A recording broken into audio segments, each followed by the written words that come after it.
First year बात करते हैं हम आगे।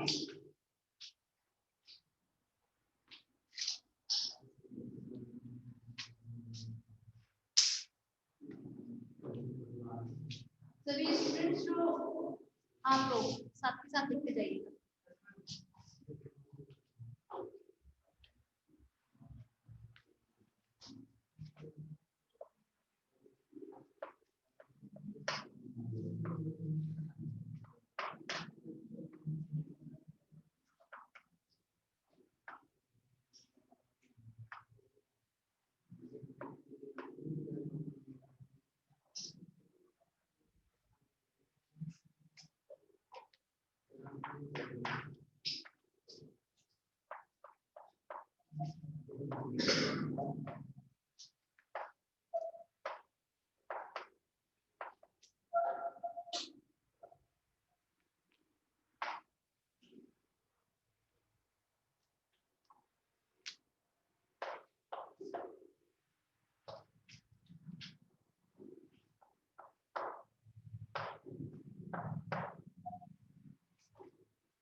हाँ भाई, लिख लिया आप सभी ने?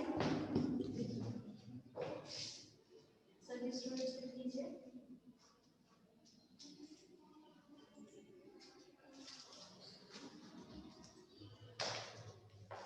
चलिए क्लास बात कर लेते हैं हम लोग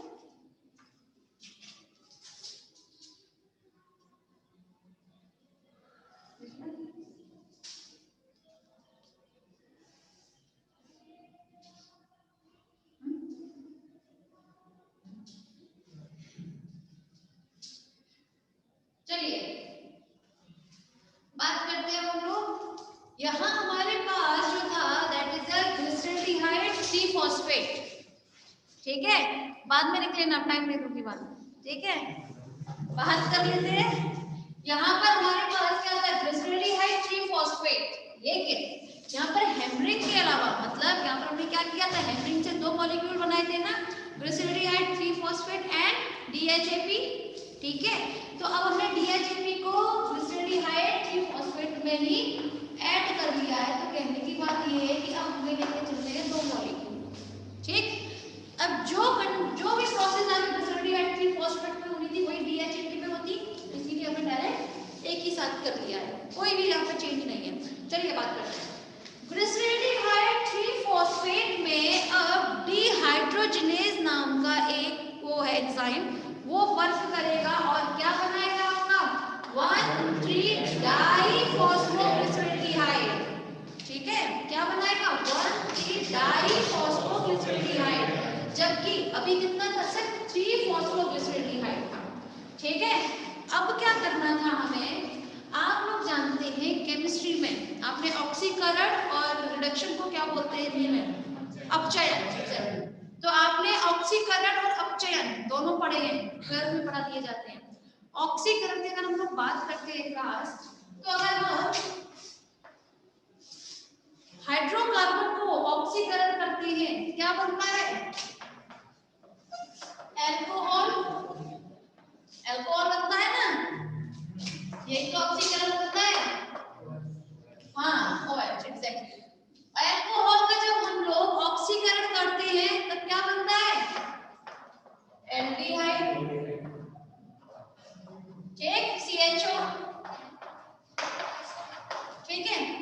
अब एल्डिहाइड का भी जब हम लोग ऑक्सीकरण करते हैं तब हमें क्या देखने को मिलते हैं, एसिड, COOH, ठीक। अब हम अगर एसिड को भी ऑक्सीडाइज करें, मतलब उसका भी हम लोग अगर ऑक्सीकरण करते हैं तब क्या देखने को मिलते हैं हमें, carbon dioxide and water molecule, है ना, जल के अणु, ये बनता है। यही हमारी पूरी प्रोसेस कहती है ना ऑक्सीकरण की, और इसी का उल्टा अगर करके लेके जाए तो अपचयन होता है हमारा, कहीं कोई चेंजेस नहीं है, इसको याद रखना है, ठीक। अब हमारे पास क्या है इस वक्त, आपका एल्डिहाइड है, एल्डिहाइड है, हमने क्या किया, अब एल्डिहाइड को हमने अब क्या कर दिया, ऑक्सीकरण कर दिया, तो ऑक्सीकरण के बाद क्या बनती है, एसिड, ठीक है, एसिड बनेगी ना, ये तो बताया भी एसिड बनेंगे। तो अब हमारे पास था 1,3-डाइफॉस्फोग्लिसरेल्डिहाइड, ठीक। अब ग्लिसरेल्डिहाइड से अब हमारा बनेगा एसिड, तब हमारे पास क्या होगा 1,3-डाइफॉस्फोग्लिसरेल्डिहाइड की जगह ग्लिसरिक एसिड, कहीं मैंने कुछ चेंज नहीं किया है, सिर्फ और सिर्फ आपकी केमिस्ट्री बोलती है, ठीक है। क्या कर दिया है, सिर्फ उसको ऑक्सीडाइज कर दिया है बस, ठीक है, ऑक्सीकरण कर दिया है एल्डिहाइड का, तब हमारे पास क्या मिल गया है, हमें यहाँ मिलता है एसिड, 1,3-फॉस्फोग्लिसरिक एसिड। अब क्या करना है हमें, फॉस्फोग्लिसरिक एसिड पर अब यहाँ पर एक एंजाइम और काम करेगा जिसे हम लोग बोलते हैं फॉस्फोग्लिसरोकाइनेज, ठीक है। क्या काम करेगा, फॉस्फोग्लिसरोकाइनेज। एक बात और, यहाँ पर जब हम लोगों ने क्या किया था, ऑक्सीडाइज किया था, उस वक्त आपका एक प्रोसेस और होती है, ठीक है, जिसमें हम लोग क्या बोलते हैं, ऑक्सीडाइजेशन में क्या बोलते हैं, या तो ऑक्सीजन ऐड कर दें आप, ये होती है, या फिर हम लोग उसमें हाइड्रोजन ऐड कर दें, यही होती है ना। तो अब चेन में जस्ट ऑपोजिट होता है, राइट। तो यहाँ पर हमने क्या किया, तो ऑक्सीडाइज करने के लिए NAD, ठीक है, NAD में क्या किया है, आपका हाइड्रोजन जो थे वो ऐड करा दिए हमने ऑक्सीडाइज कराने के लिए। NAD पे जब 2 H मिलते हैं क्या बनेगा, NADH प्लस H, ये बनेगा। किसी किसी बुक में आप लोग देखेंगे इसको डायरेक्ट, जैसे NADH2 के नाम से लिखेंगे, ठीक है, कंफ्यूज मत हो जाइएगा, ये 2 भी वही है, बस मैंने उसको तोड़कर लिख दिया है H+, ठीक है, कुछ अलग तो नहीं किया है, किसी बुक में कंफ्यूज होने की जरूरत नहीं है, ये दिया होता है NADH2, ठीक है, कोई परेशानी तो नहीं है ना। आगे बढ़ते हैं, हमारे पास है 1,3-फॉस्फोग्लिसरिक एसिड, ठीक है। इस पर अब किसने काम किया है? फॉस्फोग्लिसरोकाइनेज एंजाइम ने। और क्या बनाता है हमारा? 3-फॉस्फोग्लिसरिक एसिड। ठीक है, अब तो शायद सारा पूरा उसी के पूछता है।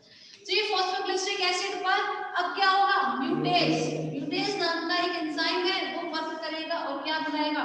2-फॉस्फोग्लिसरिक एसिड। पूरे एसिड चल रहे हैं, ठीक है। 2-फॉस्फोग्लिसरिक एसिड पर फिर क्या होगा? एनोलेज नाम का एंजाइम जो है वर्क करेगा, ठीक है। और क्या बनाएगा? 2-फॉस्फोफिनोल पायरुविक एसिड। एक सेकंड, अपनी बात में थोड़ा संशोधन करके चलते हैं। स्टार्टिंग में 2 मॉलिक्यूल थे, ठीक है। यहाँ पर भी कितने होंगे इसके? 2 मॉलिक्यूल। 1,3-फॉस्फोग्लिसरिक एसिड के भी 2 मॉलिक्यूल होंगे, 3-फॉस्फोग्लिसरिक एसिड के भी 2 मॉलिक्यूल, ठीक है। 2 अणु बन रहे हैं अभी तक, ठीक। एक बात और खास बात बताते हैं इसमें, यहाँ पर जब हमने फॉस्फोग्लिसरोकाइनेज की जब हमने कराई थी क्रिया, उस वक्त यहाँ पर आपका इनऑर्गेनिक फॉस्फेट भी यूज होता है। इनऑर्गेनिक फॉस्फेट मतलब आपका H3PO4, ठीक है। ये जो इनऑर्गेनिक फॉस्फेट है आपका, ठीक है, ये इनऑर्गेनिक फॉस्फेट जो है ये कहाँ से हुआ? क्वेश्चन यहाँ पर ही आता है, इसका किया क्या है? तो यहाँ पर हमारे पास ATP से ADP बन गया, ठीक है। कोई परेशानी? उसके बाद फिर आप लोगों ने क्या किया है? आप लोगों का यहाँ पर 2-फॉस्फोफिनोल पायरुविक एसिड, कोई परेशानी नहीं। उसके बाद इस पर पायरुविक काइनेज एंजाइम वर्क करेगा, क्या बनाएगा? Pyruvic acid. पायरुविक एसिड कितने होंगे? 2 मॉलिक्यूल। पायरुविक अम्ल जो है उसमें कितने कार्बन कंपाउंड होते हैं? 3। 2 मॉलिक्यूल बन रहे हैं, 6 कार्बन कंपाउंड। पहुंच गए हम लोग अपनी उस तक? कोई परेशानी नहीं? चलिए, अब तो किसी को परेशानी नहीं होगी। लास्ट में यहाँ पर क्या होता है? 2-फॉस्फोइनोल पायरुविक एसिड के टाइम पर यहाँ पर आपका फिर से ADP जो है वो किस में कन्वर्ट हो जाता है? ATP में कन्वर्ट हो जाएगा, ठीक है। किस में कन्वर्ट होगा? ATP में कन्वर्ट होगा। अभी ADP कोई प्रॉब्लम तो नहीं इसमें? एक बात और, जब हम हर चीज के 2-2 मॉलिक्यूल लेके चल रहे हैं तो हमने ADP भी कितने यूज किए होंगे? 2 मॉलिक्यूल, 2 अणु लिए ADP के। ATP कितना मिलेगा हमें? 2 मॉलिक्यूल मिलेंगे हमें, ठीक है। एक बार फिर बात कर ले हम लोग।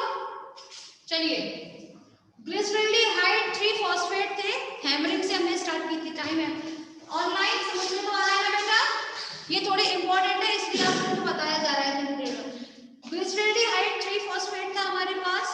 ग्लिसरॉल्डिहाइड 3-फॉस्फेट पर जब हमने डिहाइड्रोजनेज की प्रोसेस कराई है तब क्या बनता है? 1,3-डाइफॉस्फोग्लिसरॉल्डिहाइड, ठीक है। 3-फॉस्फोग्लिसरॉल्डिहाइड पर फिर हम क्या कराते हैं? ऑक्सीडाइज कराते हैं। ऑक्सीडाइज किसके थ्रू कराएंगे? हाइड्रोजन के थ्रू कराएंगे। हाइड्रोजन में हमने क्या किया है? NAD में हाइड्रोजन ऐड किए, हमारे पास आ जाता है, चलो NADH2, डायरेक्ट बता दिया, ठीक है। फिर हमारे पास क्या बनेगा? एल्डिहाइड को जब हम लोग ऑक्सीडाइज कराते हैं हमारे पास बनते हैं एसिड, ठीक है।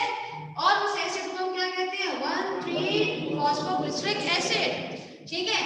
इस बार 1,3-फॉस्फोग्लिसरिक एसिड जो होता है इस पर कौन वर्क करेगा? आपका इनऑर्गेनिक फॉस्फेट लगेगा। इनऑर्गेनिक फॉस्फेट कहां से आएगा? आपका ADP से आएगा।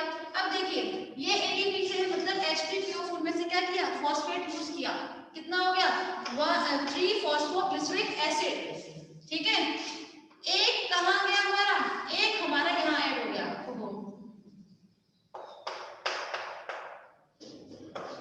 ठीक है ना। ADP से एक फॉस्फेट हमने कहा यूज कर लिया, आपका ATP में बदल दिया, ठीक है। अब हमारे पास क्या बनता है? 1,3-फॉस्फोग्लिसरिक एसिड से 3-फॉस्फोग्लिसरिक एसिड।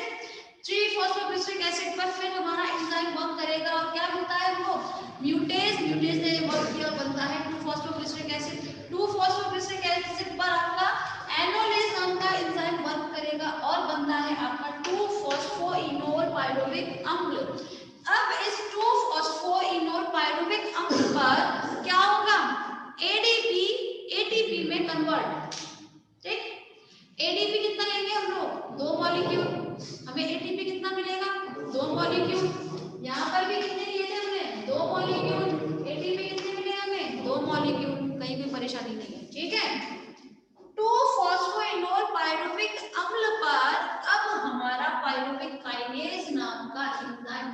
करेगा, उस पर क्रिया करेगा और क्या बनाएगा, आपके पायरुवेट अम्ल। ये पायरुवेट एसिड कितने होंगे, 2 मॉलिक्यूल। हमारी ग्लाइकोलिसिस आपकी ग्लूकोज से स्टार्ट होकर पायरुवेट अम्ल पर खत्म हो गई। ठीक, समझ में आई पायरुवेट अम्ल पर। ठीक, ये तो बात रही क्लास आपकी किसकी, पायरुवेट अम्ल के बारे में, मतलब पूरी ग्लाइकोलिसिस। अब एक क्वेश्चन यहाँ पर ये अराइज होता है कि पूरी ग्लाइकोलिसिस में आपने कितने अणु कमाए, एटीपी जो है वो कितने अणु आपको मिलते हैं, यहाँ पर ये क्वेश्चन आता है। ठीक है, तो चलिए बात कर लेते हैं, रफ कर देना आपको इसको। चलिए बीच में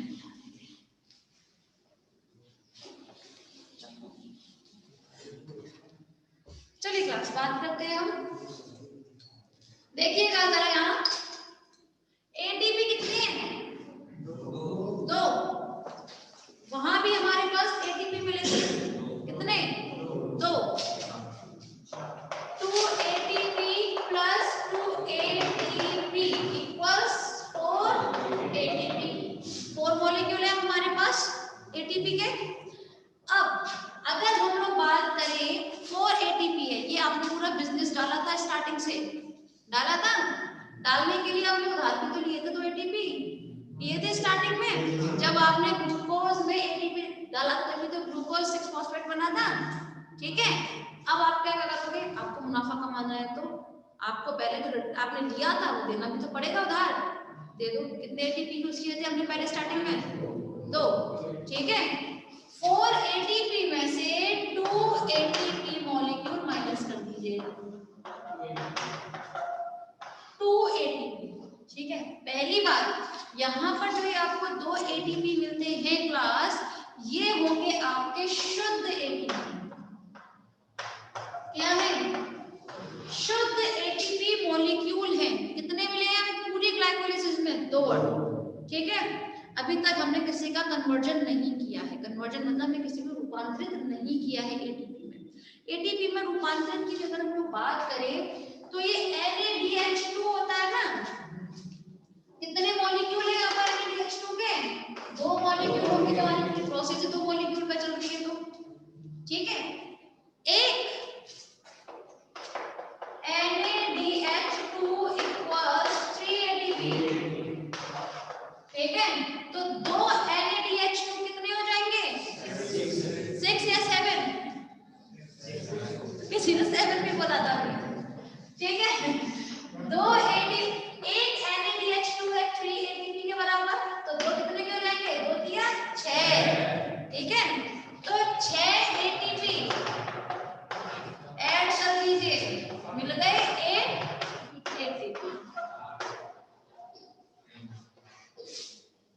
ठीक है, तो कहा जाए आपको इस पूरी ग्लाइकोलिसिस की प्रक्रिया में कुल कितने एटीपी का लाभ हुआ है, कुल कितने एटीपी का लाभ हुआ है, 8 एटीपी। ठीक है, और 8 एटीपी में से कितने शुद्ध एटीपी आपके थे, 2 एटीपी। ठीक है, दोनों उसमें अंतर है थोड़ा, है ना, एक है कुल एटीपी और एक है शुद्ध एटीपी। ठीक है ना, क्योंकि ये हमें कन्वर्जन के बाद होते हैं। किसी को परेशानी नहीं, ऑनलाइन समझ में आया बेटा। चलिए अब एक काम करते हैं, ऑनलाइन जवाब दे दिया करें मुझे, यस गुड। देखिए क्लास, अब हमारा क्या काम है, इस पायरुवेट अम्ल को अब हम लोग उठाएंगे और कहाँ लेके जाएंगे, आपका क्रेब्स साइकिल में। ठीक है, तो अब क्रेब्स साइकिल कल बात करेंगे। चलिए आज के लिए बस इतना ही।